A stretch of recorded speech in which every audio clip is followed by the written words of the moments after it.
सदक़ल्लाहुल अलीयुल अज़ीम बल्लगना रसूलुहुन नबीउल अमीनुल मकीनुल करीम व नहनु अला ज़ालिका लमिनश शाहिदीन वश्शाकिरीन वल्हम्दुलिल्लाहि रब्बिल आलमीन।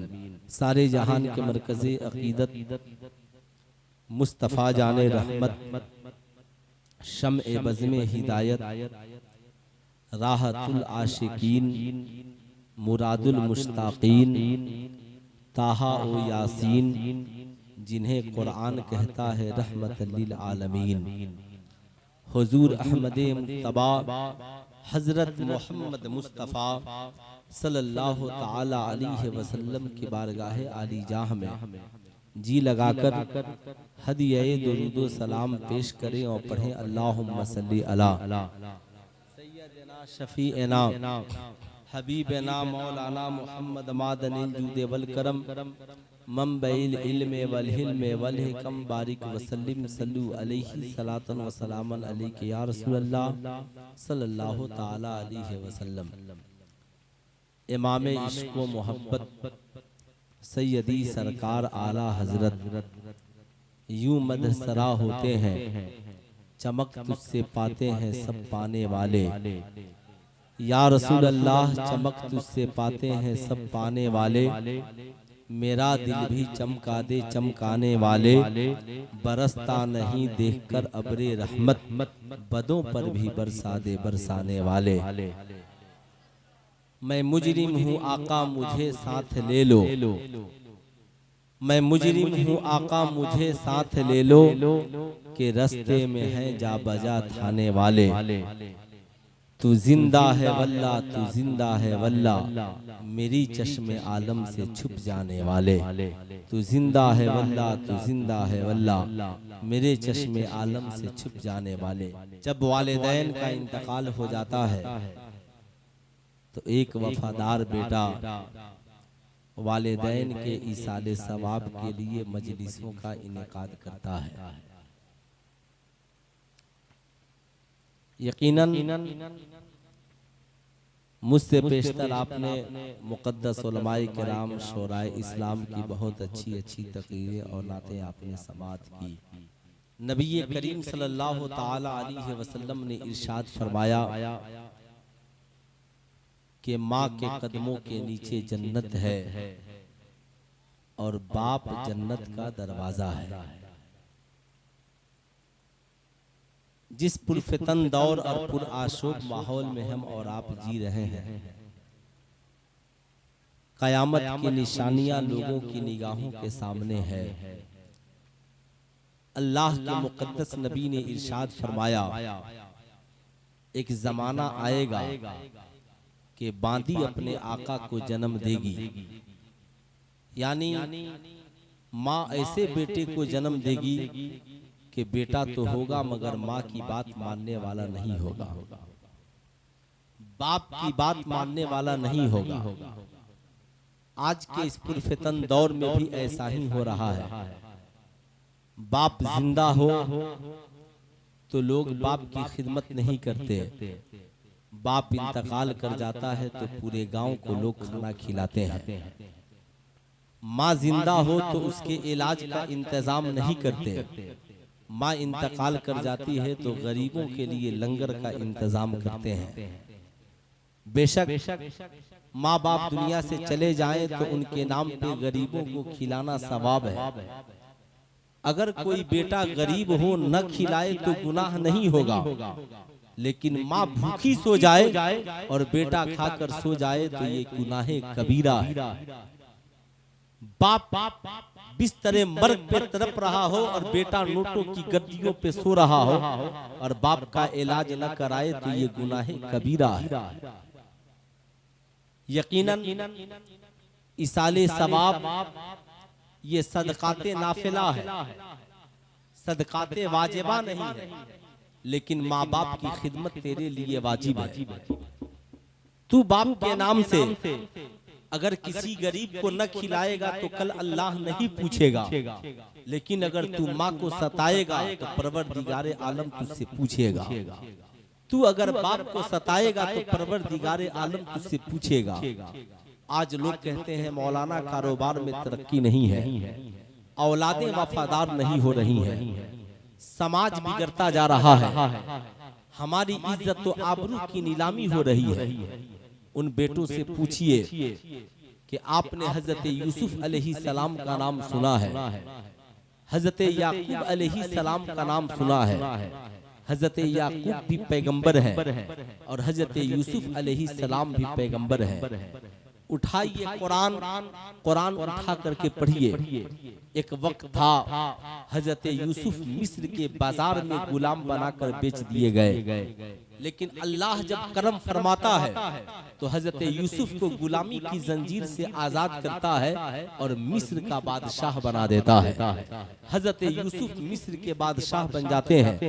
कहत साली का जमाना आता है, उनके भाई उनके दरे दौलत पर, उनके शाहाना शानो शौकत वाले दरबार में पहुंचते हैं और उनसे गल्ला और अनाज लेकर वापस होते हैं। तो हजरत यूसुफ ने उन्हें पहचान लिया, कहा बताओ मेरे बाप का क्या हाल है।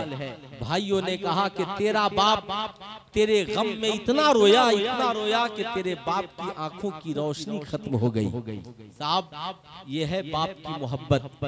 बाप बेटे की मोहब्बत में आंखों की रोशनी गंवा देता है। यही वजह है कि एक बेटा अगर बीमार पड़ता है, अगर बाप को पता चल जाए कि मेरी आंख अगर उसको लग जाए तो मेरा बेटा ठीक हो जाएगा, तो साहब बाप आंख देने को भी तैयार हो जाता है। माँ को पता चल जाए मेरे बेटे को अगर मेरी ये किडनी लग जाए तो मेरे बेटे की जिंदगी बच जाएगी, तो माँ उसे भी देने के लिए तैयार हो जाती है। लेकिन आज के जिस पुरफतन दौर में हम जी रहे हैं, जरा गौर से सुनिएगा। हजरत यूसुफ अलैहिस्सलाम पैगंबर हैं, अल्लाह ताला उन पे वही फरमाता है। हजरत यूसुफ अलैहिस्सलाम के भाइयों ने कहा कि जब से आप बाप से जुदा हुए, आपके वालिद मोहतरम इतना रोए कि आंखों की रोशनी चली गई। हजरत यूसुफ ने अपना एक कुर्ता दिया, कहा लेकर जाना और वालिद बुजुर्गवार के आंखों से इस कुर्ते को लगा देना। कुरान कहता है वो कुर्ता उनके भाई लेकर के गए और हजरत यूसुफ अलैहिस्सलाम का कुर्ता जूं याकूब अलैहिस्सलाम के शहर के करीब होता तो हजरत याकूब कहते कि आज मेरे यूसुफ की खुशबू आ रही है। अगर बाप नाबीना हो जाए तो बेटे की बदन की खुशबू से पहचान लेता है। माँ के आंखों की रोशनी चली जाए तो बेटे की कदमों की आहट से पहचान लेती है कि ये मेरा लाडला और बेटा है। और आज के बेटे की पोजीशन ये है कि बाप बिस्तर मर्ग पे पड़ा है तो कभी बाप की खिदमत के लिए परदेश से छुट्टी नहीं लिया होगा, कभी माँ बाप की खिदमत के लिए अपना कीमती वक्त नहीं निकाला होगा। लेकिन सुनिए, हजरत याकूब अलैहिस्सलाम कहते हैं कि आज मेरे बेटे यूसुफ की खुशबू आ रही है। जो ही भाई उनके करीब पहुंचे, कहा यूसुफ नहीं, आज यूसुफ का कुर्ता आया है। यूसुफ मिस्र के बादशाह बन चुके हैं।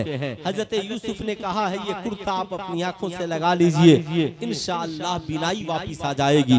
हजरत याकूब अलैहिस्सलाम ने जो ही यूसुफ का कुर्ता अपनी आंखों से लगाया, अल्लाह ने उनकी रोशनी को वापिस कर दिया।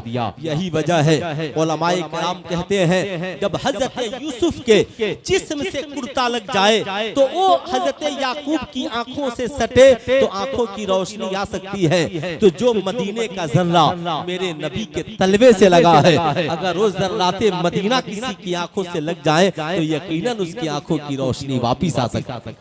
नारे तकबीर, नारे तकबीर, नारे रिसालत, नारे तकबीर।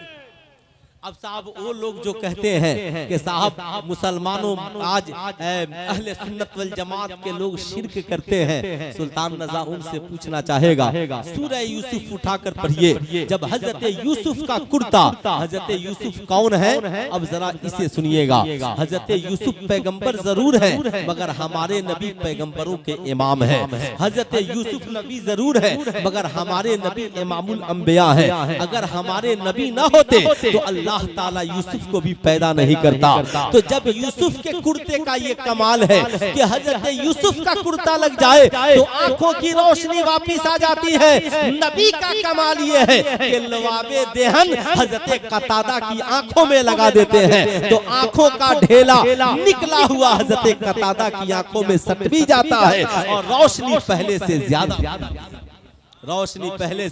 ज्यादा हो जाती है। मेरे इमाम ने लिखा, जमाने को दर से वफा दिया, आज ले उनकी पनाह, आज मदद मांग उनसे, फिर न मानेंगे कयामत में अगर मान गया। नेमतें बांटता जिस सिमत ओ जीशान गया, साथ ही मुंशी रहमत का कलम दान गया। और तुम पर मेरे आका की इनायत न सही, नजदियों कलमा पढ़ाने का भी एहसान गया। यही वजह है कि साहब आपने देखा होगा हमारे यहाँ कफन के साथ साथ अहदनामा भी रखा जाता है, शजरा भी रखा जाता है, तबर्रुक भी रखा जाता है। क्यों? उलमा कहते हैं कि जब यूसुफ के जिस्म से कपड़ा लगे तो इतना बरकत वाला हो जाए कि आंखों की रोशनी वापिस आ जाए। तो वलियों के मजार की चादरें भी बरकत वाली होती हैं, इसलिए तुम इन्हें बतौर तबर्रुक इस्तेमाल करो और बरकत के लिए अपने घरों में रखो। तो हजरत यूसुफ अलैहिस्सलाम इतने उलुल अज़्म पैगंबर, हजरत याकूब अलैहिस्सलाम ने कहा चलो बेटे से मुलाकात कर लेते। अल्लाह ने रोशनी भी वापिस कर दी है। साहब आपने देखा होगा यकीनन बाप की मोहब्बत बहुत बड़ी होती है। बाप अगर सुन ले कि बेटा बीमार है तो साहब यहाँ से मुंबई का सफर करने को तैयार हो जाएगा, लंदन पेरिस चला जाएगा। लेकिन बेटा सुने कि बाप बीमार है तो कहेगा चलो दूसरे भाई को खबर कर देते हैं, मैं 4 रोज बाद आ जाऊंगा, 5 रोज बाद आ जाऊंगा। यही है बाप और बेटे की मोहब्बत में फर्क। साहब हजरत याकूब अलैहिस्सलाम चले हजरत यूसुफ अलैहिस्सलाम से मिलने के लिए। कहा यूसुफ तो राजा बन चुका है, यूसुफ को फुर्सत कहाँ मिलेगी कि बाप से मिलने के लिए आए, चलो मैं ही अपने बेटे से मिल लेता हूँ। हजरत यूसुफ के दरबार में जब पहुँचे तो साहब 2 करोड़ चाकरों की कमी कहाँ थी। राजा थे, मिस्र के बादशाह थे, अल्लाह अकबर, मिस्र के बादशाह हैं। हजरत याकूब अलैहिस्सलाम बेटे से मिलने के लिए गए। हजरत यूसुफ ने बाप को अपने बगल में बैठाया, खातिर खिदमत की, बस काम इतना किया कि हजरत याकूब जब गए तो उनके इस ताजीब के लिए हजरत यूसुफ खड़े नहीं हुए। इमाम गजाली अपनी किताब मुकाशिफतुल कुलूब में लिखते हैं कि हजरत यूसुफ खड़े नहीं हुए तो अल्लाह ने फौरन वही का नुज़ुल फरमाया।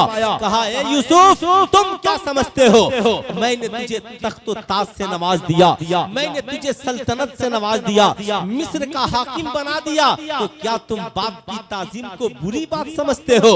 याद रखो तुमने बाप की ताजीम नहीं की तो उसकी हल्की सजा ये है कि आज के बाद तुम्हारी नस्ल से कोई पैगंबर पैदा नहीं। अब साहब सोचे सुभान अल्लाह नहीं अल्लाहु अकबर कहिए, है ना? हाँ सुभान अल्लाह नहीं अल्लाहु अकबर कहिए कि साहब हजरत यूसुफ अलैहिस्सलाम बाप की ताजीम नहीं किए तो नबूवत उनकी नस्ल से छीन ली गई। ए इस्लाम के मुकद्दस शहजादो, तू बाप की ताजीम नहीं करता है तो बता तेरे कारोबार कैसे बाबरकत होंगे, तेरी जिंदगी कैसे बाबरकत होगी, तेरी कमाई में कैसे बरकतें होंगी, तेरा नसीबा कैसे चमकेगा। यही वजह है कि आज औलादे माँ बाप की खिदमत नहीं करने की वजह से डॉक्टर बन गई मगर डिस्पेंसरी नहीं चलती है, डॉक्टर बन गए डिस्पेंसरी नहीं चलती है, इंजीनियर बन गए नौकरी नहीं लगती है, आलिम मौलाना बन गए कोई पूछने वाला नहीं है। साहब वो बहुत पैसा कमाता है मगर हर वक्त परेशान रहता है, सिर्फ इसलिए कि उसके पास सारी दुनिया की दौलत तो है मगर कुछ नहीं है तो तेरी माँ की दुआ नहीं है, तेरे साथ तेरे बाप की खिदमत नहीं है। अब जरा सोचो, अब जरा गौर से सुनिएगा, कितना तकब्बुर है तेरे पास, कितना गुरूर है तेरे पास। साहब तू आज बाप की ताजीम के लिए खड़ा नहीं होता, आज तू अपनी बाप की बातों को काट देता है। तेरे पास कितना इल्म है, क्या मुस्तफा जाने रहमत से भी ज्यादा इल्म तेरे पास है? क्या मुस्तफा जाने रहमत से भी ज्यादा इज्जत तेरे पास है? क्या मुस्तफा जाने रहमत से भी ज्यादा काबिल ताजीम तू है? नबी की शान मुलाहजा कीजिए, मुस्तफा जाने रहमत की शान।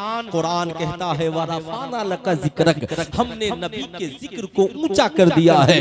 जो डॉक्टर जौहर मियां शफी आबादी ने लिखा, ऊंचा जो चढ़ गया है गिराया न जाएगा, रिफअत की मंजिलों से हटाया न जाएगा।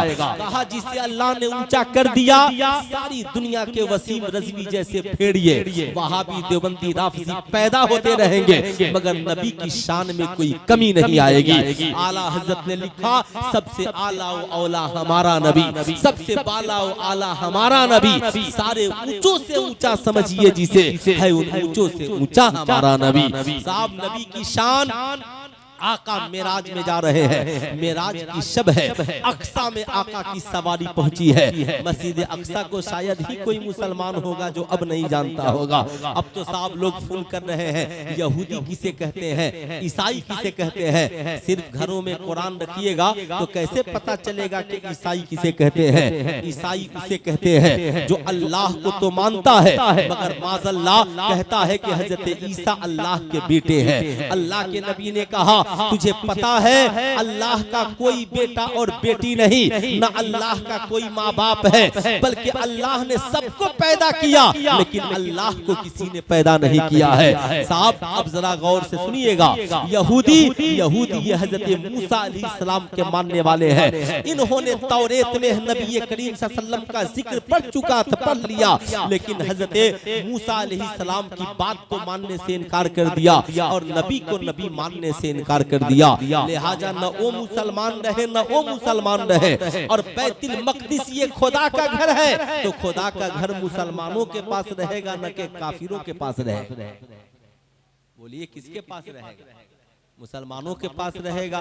ऐसे भी हम लोगों की हालत तो ये है कि हमारा पड़ोसी कमजोर हो जाए तो हम लोग उसकी मदद नहीं कर पाते, तो हम भला दुनिया में किसी की मदद क्या करेंगे। सबसे पहले तो आपकी जिम्मेदारी है कि घर से मदद करना सीखिए, माँ बाप की खिदमत कीजिए, भाई की मदद कीजिए, पड़ोसियों की मदद कीजिए, तब जाकर के फिर दूसरे मोहल्ले की मदद कीजिएगा। लेकिन आज तो साहब हम अपने घर की मदद नहीं करते, दूसरों की क्या करेंगे। नबी करीम सल्लल्लाहु अलैहि वसल्लम की शान सुनिए। आका की सवारी जब अक्सा में पहुंची तो सारे अंबिया मस्जिद अक्सा में मौजूद थे। हजरत आदम से लेकर हजरत ईसा अलैहिस्सलाम तक हर पैगंबर मस्जिद अक्सा में मौजूद है। अल्लाहु अकबर। सारे अंबिया जब आका पहुंचे तो आका की ताज़ीम के लिए सफ बांधे खड़े हो गए, सफ बांधे खड़े हो गए। आदम भी खड़े हैं, ज़करिया भी खड़े हैं, यहिया भी खड़े हैं, इब्राहिम भी खड़े हैं, इस्माइल भी खड़े हैं, मूसा भी खड़े हैं, ईसा भी खड़े हैं। ऐसा लगता है सारी दुनिया तो नबी की ताज़ीम के लिए ही बनी है, लेकिन आका की जिंदगी देखें, सारे अंबिया और मुरसलीन आका की ताज़ीम करते हैं, लेकिन मस्जिद नबवी शरीफ है, सहाबा की झुरमुट में मुस्तफा जाने रहमत बैठे हुए हैं। इतने में एक मुकद्दस खातून मस्जिद नबवी शरीफ में दाखिल होती है। आका की नजर जो ही उस औरत पर पड़ती है, आका फौरन उस औरत की ताज़ीम के लिए खड़े हो गए। जब सहाबा ने देखा कि ये नबी ताज़ीम के लिए खड़े हैं तो सहाबा भी खड़े हो गए। सहाबा अर्ज करते हैं, आका सारी दुनिया तो आपकी ताज़ीम के लिए खड़ी होती है, मगर ये कौन मुकद्दस औरत है जिसकी ताज़ीम के लिए मेरा पैगंबर खड़ा हो गया है। आका मुस्कुराते हैं और कहते हैं, क्या तुम अपनी माओ की ताज़ीम नहीं करते? आका हम तो अपनी माँ की ताज़ीम नहीं करते। आका ने फरमाया, सुन लो, ये जो औरत जिनकी ताज़ीम में मैं खड़ा हूँ ये कोई और नहीं, ये मेरी दूध पिलाने वाली माँ हजरत दाई हलीमा है। ऐ मुसलमानों, आज के बाद याद रखना, जब खुदा के घर से लौटना तो बाप मिले तो बाप की ताज़ीम के लिए खड़े रहना, माँ मिले तो माँ की ताज़ीम के लिए खड़े रहना। अब आका कहते हैं, अम्मी जान, आपके बैठने की जगह मस्जिद नबवी की फर्श नहीं है, बल्कि आपका बेटा अपनी चादर बिछाता है। मुस्तफा जाने रहमत आधी चादर बिछाते हैं। इतने में दाई हलीमा के शौहर भी तशरीफ लाते हैं। आका उनका भी इस्तकबाल करते हैं और बाकी आधी चादर उनके लिए बिछाते हैं। सहाबा को फरमाते हैं, मेरे सहाबा, आज से ये पैगाम लेकर के जाओ, घर में तेरा बाप तेरे सामने आ जाए, तेरी माँ, तो पहली जिम्मेदारी है कि तुम खड़े होकर उनकी ताज़ीम करना। सुल्तान रजा पूछना चाहता है, बताओ इस्लाम के मुकद्दस शहजादों, क्या तुमने भी कभी अपने बाप की ताज़ीम की है? क्या तुम भी कभी अपने माँ माँ के इस्तकबाल के लिए खड़े होते हो। इसलिए आज के इस अज़ीमुश्शान बस में मोहब्बत से ये पैगाम लेकर जाओ, अपने घरों को वापस जाना, अपने घरों को लौटना।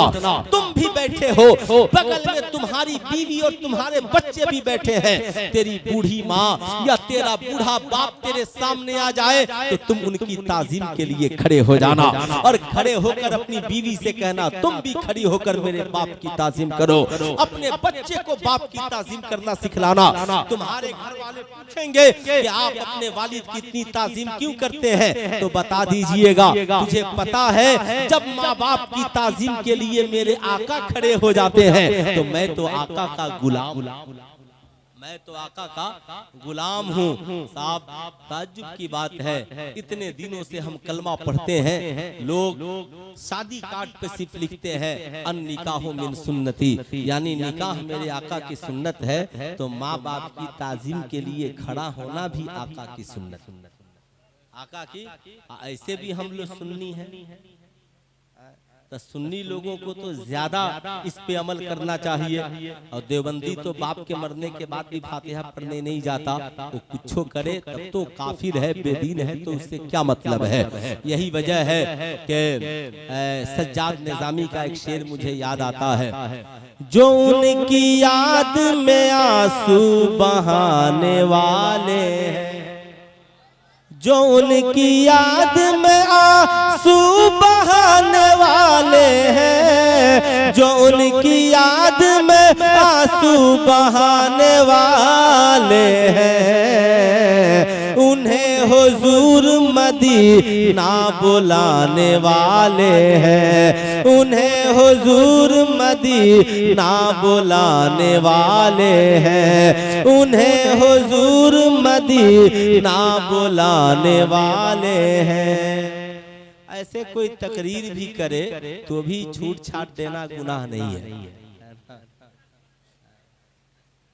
ऐसे भी लोग नात पढ़ते वक्त छूट देना वाजिब समझते हैं, और तकरीर करते वक्त मुसाफा करना लोग गुनाह समझते हैं। कोई उठने को तैयार नहीं होता। बात ये नहीं, वो भी नबी की नात है और ये भी नबी की नात है ना। नात सुनिए,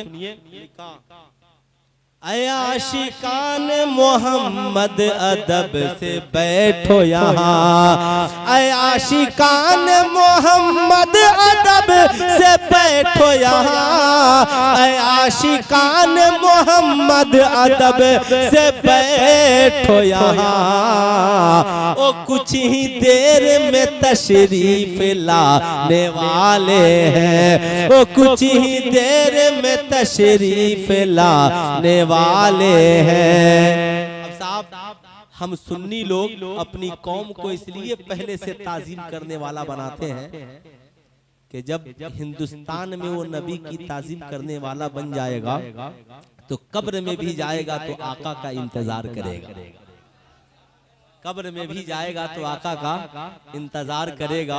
और ताजीमन, क्या ताजीम, तब उसे वो याद करेगा कि हमारे मौलाना ने ताजीम करने का तरीका क्या बतलाया। एक रोज मैं जन्नत का बयान पढ़ रहा था, तो जन्नत में सारी नेमतें होंगी तो किसी को मालूम ही नहीं होगा कि ये खाना है तो इस फल का नाम क्या है और इसको खाना कैसे है। तो जन्नती कहेंगे चलिए दुनिया में मौलाना साहब से पूछते थे तो जन्नत में भी पूछ लेते हैं इसको खाना कैसे।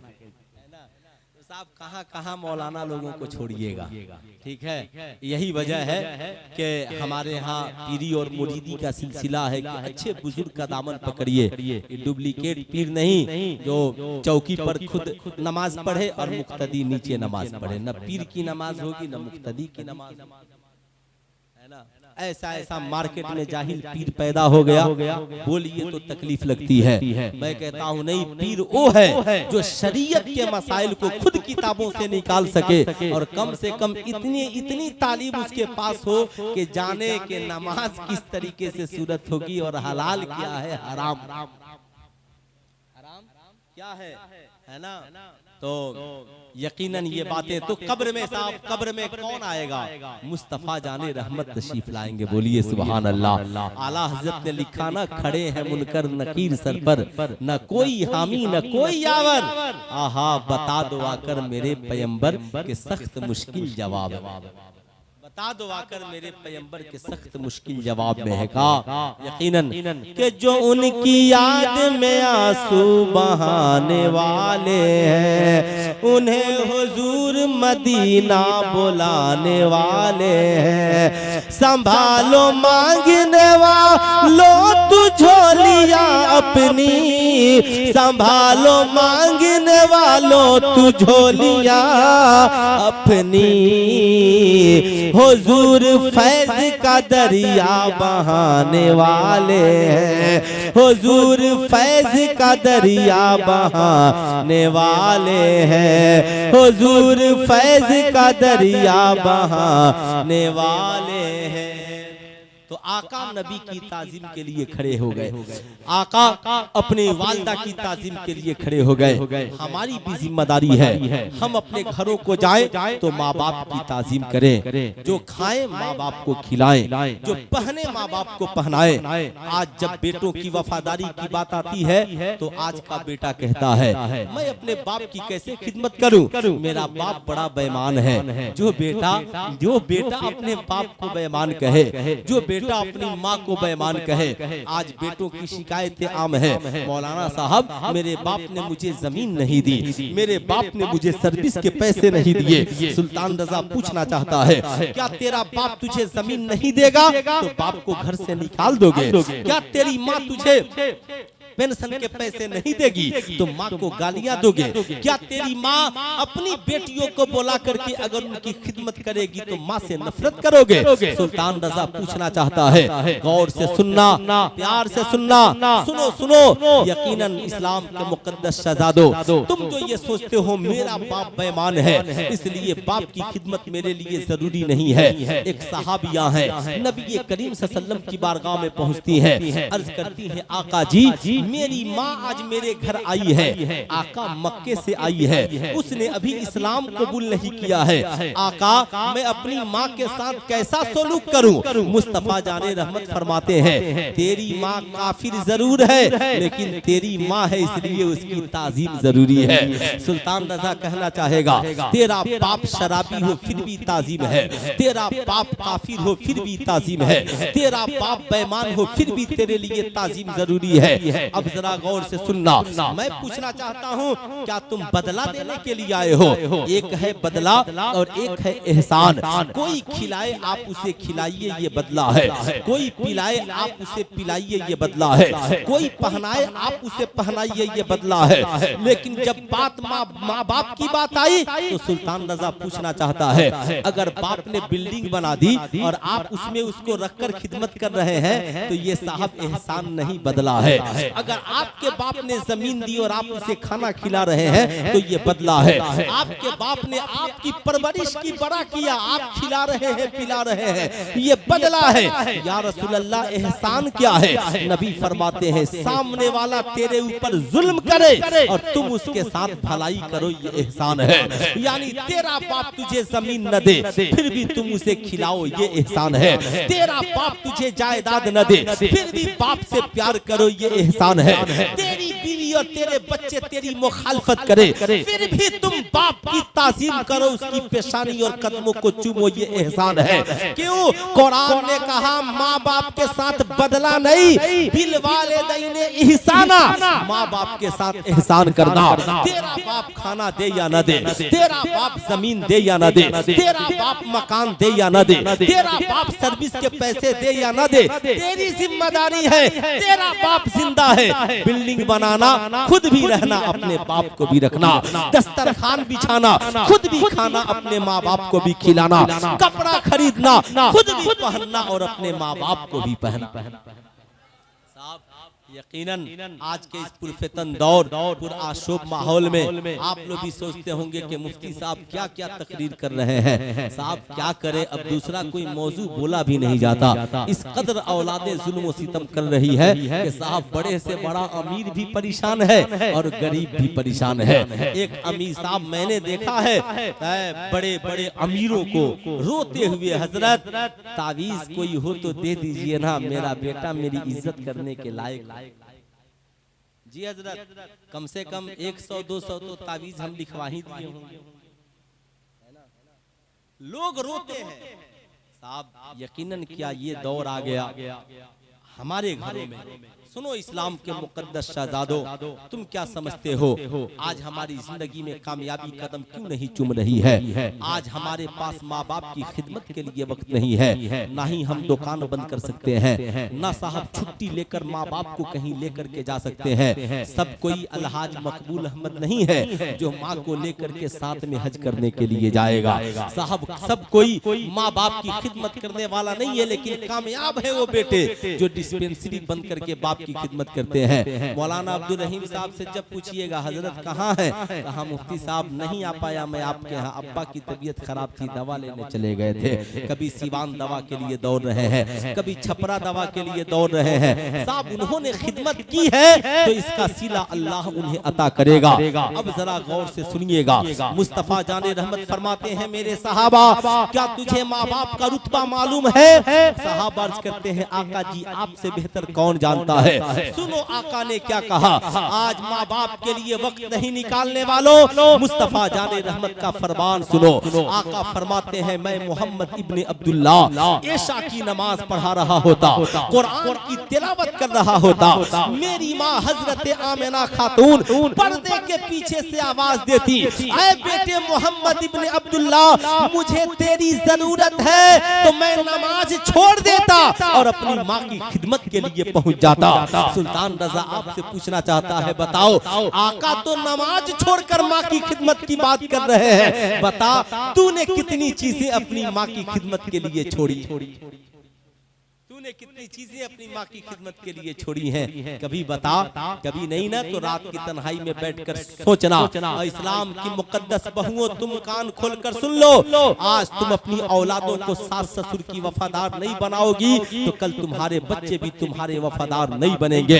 साहब ये जो संडे आता है ना, तो बच्चों के साथ सिर्फ पिकनिक ही मत बनाइए, बल्कि बच्चों को भी ले जाइए, माँ बाप को भी ले जाइए। अपने बच्चों के साथ कहिए मेरे बेटे या संडे है ना तो आज मेरी छुट्टी है, आज हम काम क्या करेंगे, आज माँ बाप की खिदमत करेंगे। आप अपने बच्चों को लीजिए, आपके वालिद बूढ़े हैं उन्हें गुस्ल कराइए, उनका कपड़ा धुलिए, उनका पाँव दबाइए, सर में तेल लगाइए, उनके दाढ़ी और बाल में कंघा कीजिए। साहब फिर माँ की खिदमत कीजिए। आपके बच्चे पूछेंगे अब्बू दादा की आप इतनी खिदमत क्यों करते हैं, तो बोल दीजिए तुम्हारे दादा मेरे बाबा हैं और मेरे बाबा मेरी जन्नत के दरवाजे, मेरी जन्नत के दरवाजे हैं। फिर पूछेंगे आपके बच्चे दादी की खिदमत इतनी क्यों करते हैं, क्योंकि बच्चों की आदत है पूछना, तब बताइए बेटे तुम्हारी दादी मेरी माँ है और जन्नत मेरी माँ के कदम के नीचे है। तब वो बच्चे पूछेंगे अब्बा हुजूर तो मेरी जन्नत का दरवाजा कौन है और मेरी जन्नत किसके कदम के नीचे है? तब जाकर बताइए बेटा तुम्हारे दादा मेरे बाबा है तो मेरी जन्नत के दरवाजे वो है और तेरा बाप मैं हूँ इसलिए तेरी जन्नत का दरवाजा मैं हूँ। सुनो तुम्हारी दादी मेरी माँ है इसलिए मेरी माँ मेरी जन्नत मेरी माँ है के कदम के नीचे है, और मेरी बीवी तुम्हारी माँ है इसलिए तेरी जन्नत तेरी माँ के कदम के नीचे है। तब बच्चे कहेंगे अब्बू करना क्या है? कहा मेरे बेटे जैसे मैं माँ बाप की खिदमत करता हूँ वैसे ही आप भी माँ बाप की खिदमत। अब साहब यहाँ तो ये फक्र महसूस करता है, बेटा अगर इसका बेटा दादा को गाली दे तो आज की बहू फक्र से कहती है कि मेरा बेटा अब दादा से लड़ने के लायक हो गया है, मेरी बेटी अब दादी से लड़ने के लायक हो गई है। ओ जालिमा औरत तू क्या समझती है, जो बेटा आज दादा को गरीबान में हाथ लगा रहा है वो कल बाप के गरीबान में भी हाथ लगाएगा। जो बेटा अपने चचा के कॉलर को पकड़ रहा है वो बेटा कल बाप के भी कॉलर को पकड़ेगा। जो बेटा आज अपनी चाची और दादी को गालियां दे रहा है वो कल अपनी माँ को भी गालियां देगा। इसलिए इस्लाम के मुकद्दस माओ और बाप ये याद रखना, तेरा बेटा अगर तेरे भाई को गालियां देना तो दो तमाचा रशीद करके कहना कि भाई मेरा है, तूने मुझे गाली दी तो तूने मुझे गाली दी। इसलिए खबरदार, भाई से मामला मेरा है मैं समझूंगा, जैसे मैं बाप हूं वैसे ही वो भी तेरे लिए काबिले ताजीम है और तेरा बाप। अब जाहिर सी बात है, मैं तो सोचा था कि बहुत कुछ तकरीर करूंगा, मिठाई आ ही गई है, 2-3 मिनट और सुन लीजिए। मैं भी चाहता हूं कि जल्दी से घर चला जाऊं जैसे आप लोग चाहते हैं। मैं अर्ज कर रहा था, सुनिए, जो लोग माँ बाप के वफादार नहीं हैं, आप तो ना नमाज पढ़ते हैं, न रोजा रखते हैं, न आप वली हैं, न सहाबी हैं, आप तो कुछ भी नहीं है, फिर भी इतना गुरूर कि माँ भी नाराज बाप भी नाराज, माँ को भी गाली बाप को भी गाली। सुन लीजिए, हजरत अलकमा सहाबी रसूल है, कोई वली सहाबी के रुतबे को नहीं पहुंच सकता। कोई वली सहाबी के रुतबे को नहीं पहुंच सकता। सहाबी रसूल हजरत अलकमा, मौत का वक्त करीब है, जबान से कलमे शहादत के अल्फाज जारी नहीं हो रहे हैं। साहब बीवी परेशान है, बारगाहे रिसालत में उनकी बीवी हाजिर हुई, सहाबिया थी, अर्ज करती हैं आका जी मेरे शौहर अलकमा बिस्तरे मर्ग पर है, या रसूल अल्लाह जबान से कलमे शहादत जारी नहीं हो रहे, आका आप तशरीफ ले चलते तो अच्छा होता, आप तशरीफ ले चलते तो अच्छा होता। अल्लाह अकबर। मुस्तफा जाने रहमत सल्लल्लाहु अलैहि वसल्लम तशरीफ ले गए और हजरत अलकमा से कहा, अलकमा कैसे हो? अलकमा की जबान से कुछ न बोला जा सका, अलकमा की आंखें बंद है। आका कहते अलकमा कलमा पढ़ो, अलकमा खामोश है, आंखें बंद है। आका फरमाते हैं उनकी बीवी से, बता इनके वालिदैन कहाँ हैं? कहा वालिद तो बहुत पहले इंतकाल कर गए, मगर इनकी वालिदा दुनिया में है। कहा वालिदा को बुलाया जाए। साहब वालिदा तशरीफ लाती हैं। अब आका फरमाते हैं ए बूढ़ी माँ ये बताना कि अलकमा कैसा इंसान था? हजरत अलकमा की माँ कहती आका अलकमा बहुत नेक है, अलकमा नमाजें भी पढ़ता था, अलकमा सदका भी करता था, अलकमा खैरात भी करता था, अलकमा गरीबों की मदद भी करता था, अलकमा कुरान की तिलावत भी करता था। कहा तो फिर आपके साथ कैसा सलूक था? कहा आका मैं अपने बेटे से नाराज रहा करती थी, अब भी नाराज हूँ। कहा क्यों? कहा ये मेरा बेटा अलकमा मेरी बात पे अपनी बीवी की बात को तरजीह देता है, बीवी जो कहती मान लेता, लेकिन मैं कहती तो मानने को तैयार नहीं होता। आका इसी वजह से मैं नाराज हूँ। आका कहते हैं क्या आप अलकमा को माफ नहीं करेंगी? कहती हैं आका मैं कैसे उस बेटे को माफ करूँ जिसने मेरा दिल दुखाया है, जिसने बीवी को मेरे ऊपर फौकियत दी है। इतना सुनना था। आका फरमाते हैं सहाबा लकड़ियां जमा करो, आग लगा दो, जब शोले ऊपर उठे तो अलकमा को उठाकर उसमें डाल देना। सहाबी रसूल लकड़ियां जमा करने की अभी बात ही कर रहे हैं। हजरत अलकमा की माँ कहती है आका क्या लकड़ियां जमा होंगी, आग के शोले होंगे और अलकमा को डाल दिया जाएगा? आका फरमाते हैं हाँ, इसलिए कि जहन्नम की आग के शोले इससे भी ज्यादा खतरनाक है। ऐ लोगों डरो जहन्नम की आग से, बहुत सख्त है जहन्नम की आग। कहा जहन्नम की आग के शोले इससे भी ज्यादा खतरनाक है, जहाँ पे अंधेरा ही अंधेरा होगा। अदना सजा जहन्नम की अदना सजा ये है कि साहब अगर आग की जूती पहना दी जाए तो भेजा खोल करके आंख और नाक के रास्ते आग बाहर निकल पड़े, ये जहन्नम की अदना सजा है। अब साहब वो कहती है आका मैं तो दुनिया के आग में बेटे को जलते हुए देखना गवारा नहीं कर सकती, तो जहन्नम की आग में जलते हुए देखना कैसे गवारा कर सकती हो? आका मैंने अलकमा को माफ कर दिया, अल्लाह और उसका रसूल भी माफ कर दे। इस्लाम के मुकद्दस शहजादों आज ये पैगाम लेकर जाओ, तेरे माँ बाप अगर दुनिया में जिंदा हो तो उन्हें पांव दबाकर उनकी खिदमत करके पैसा से दौलत से हाथ से जैसे भी हो खिदमत करके उनको राजी करना। अगर माँ बाप दुनिया में नहीं हो तो उनके कब्र पे ज्यादा से ज्यादा हाजिरी देना, उनके नाम से ज्यादा इसाले सवाब करना, खुदा की बारगाह में रोना गिरगिराना, मौला मेरे माँ बाप को मेरे लिए कब्र अनवर में राजी कर। कब्र अनवर में राजी कर दे। साहब सुनिए, नबी करीम सल्लल्लाहु अलैहि वसल्लम ने कहा, मुस्कुराए, कहा सहाबा मुबारक हो, अलकमा की माँ ने आज माफ कर दिया है। कहा ठहरिए, अगर आपने माफ कर दिया है तो अलकमा की जबान से कलमा जारी हो जाएगा। आका तशरीफ ले गए, कहा अलकमा, जो ही आका ने अलकमा का नाम लिया, अब अलकमा की आंखें खुल जाती हैं, आका को देखने लगते हैं। आका फरमाते अलकमा पढ़ो कलमा शहादत। हजरत अलकमा फौरन कलमा पढ़ते हैं। आका मुस्कुराते हैं, कहते हैं अलकमा मुबारक हो तुझे, तुम्हारी माँ ने माफ कर दिया है। सुल्तान रजा पूछना चाहता है, जब माँ नाराज हो जाए तो जबान से कलमा जारी नहीं होता, कहाँ है वो औलादे जो आज बेनमाजी बनी बैठी है, शराबी बनी बैठी है, जुआरी बनी बैठी है? उसकी वजह यह है कि तेरी माँ नाराज है तो अल्लाह तुझे नेकियों की तौफीक कैसे देगा? इसलिए कि तेरा ठिकाना तो जहन्नम है। इसलिए आप चाहते हैं कि आपकी दुनिया भी जन्नत बने और आपकी आखिरत भी जन्नत बने, तो माँ को भी राजी कीजिए और अपने बाप को भी राजी कीजिए। कुरान ने कहा, फला तकुल्लहुमा उफ़्फ़ि वला तनहरहुमा, माँ बाप बुढ़ापे को पहुंच जाएं तो उन्हें उफ भी मत कहना, झिड़कना भी मत। आज तो अखबारों में पढ़ने को मिलता है कि बेटा बाप को गोली मार देता है, माँ को कत्ल कर देता है। डॉक्टर इकबाल लिखते हैं, ऐ तायरे लाहौती, उस रिज़्क से मौत अच्छी, आती हो जिस रिज़्क से परवाज में हो, जिस रिज़्क से परवाज में कोताही।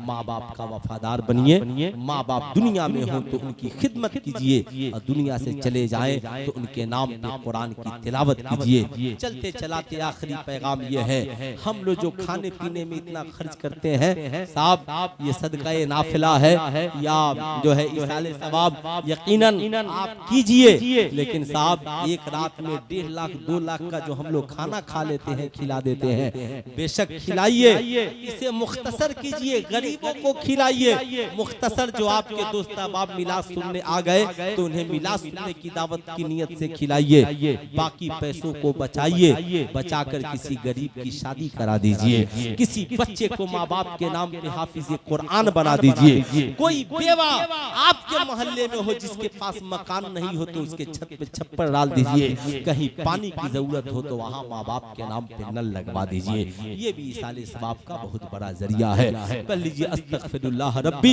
मिन कुल्ली ज़ंबी, पढ़ लीजिए ला इलाहा इल्लल्लाह मुहम्मद रसूलुल्लाह।